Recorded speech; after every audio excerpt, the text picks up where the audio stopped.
খাগড়াছড়ির দীঘিনালায় গীতা শিক্ষার্থীদের নিয়ে অনুষ্ঠিত হয়েছে মা ও অভিভাবক সমাবেশ। শ্রী শ্রী সনাতন শিব মন্দিরে শুক্রবার দিনব্যাপী আয়োজিত এই অনুষ্ঠানে ধর্মীয় শিক্ষা, সাংস্কৃতিক পরিবেশনা এবং কৃতি শিক্ষার্থীদের সম্মাননা প্রদান করা হয়। অনুষ্ঠানের সূচনা হয় পবিত্র শ্রীমদ্ ভগবদ্ গীতা পাঠের মাধ্যমে। এরপর অনুষ্ঠিত আলোচনা সভায় বক্তারা বলেন, শিশু কিশোরদের নৈতিক ও মানবিক মূল্যবোধ গড়ে তুলতে গীতা শিক্ষা গুরুত্বপূর্ণ ভূমিকা রয়েছে।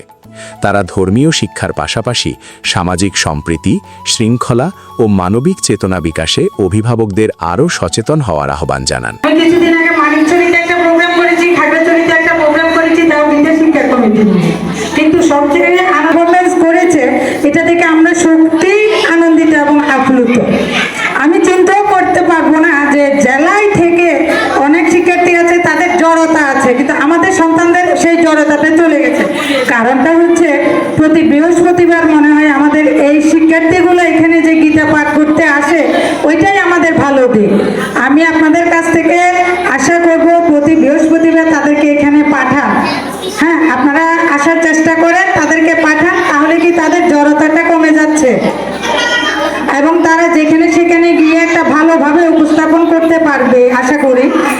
অনুষ্ঠানের সাংস্কৃতিক পর্বে গীতা শিক্ষার্থী ও স্থানীয় শিল্পীরা ভক্তিমূলক সঙ্গীত, নৃত্য এবং আবৃত্তি পরিবেশন করেন। পরে গীতা প্রতিযোগিতায় কৃতিত্ব অর্জনকারী শিক্ষার্থীদের হাতে পুরস্কার ও সনদ তুলে দেওয়া হয়। এই সময় উপস্থিত ছিলেন হিন্দু ধর্মীয় কল্যাণ ট্রাস্টের সুপারভাইজার জোশেল ত্রিপুরা, শ্রী শ্রী সনাতন শিব মন্দিরের সহসভাপতি নন্দু কুমার দে, সাধারণ সম্পাদক শিবু চন্দ্র দে, শিক্ষক লিটন দাস, বাগিশিকের মহিলা সম্পাদিকা শিউলি বিশ্বাস, শিক্ষিকা প্রতিমা দে এবং মন্দিরের প্রচার সম্পাদক সাজু দে। এছাড়া মন্দির কমিটির সদস্য, অভিভাবক, স্থানীয় গণ্যমান্য ব্যক্তি এবং বিপুল সংখ্যক ভক্ত অনুষ্ঠানে অংশ নেন। আয়োজকদের পক্ষ থেকে জানানো হয়, শিশুদের ধর্মীয় ও নৈতিক শিক্ষায় আরও উৎসাহিত করতে ভবিষ্যতেও এ ধরনের আয়োজন নিয়মিতভাবে অব্যাহত থাকবে। অনিক দাসের পাঠানো তথ্যচিত্রে সত্য সনাতন টিভি, দীঘিনালা, খাগড়াছড়ি।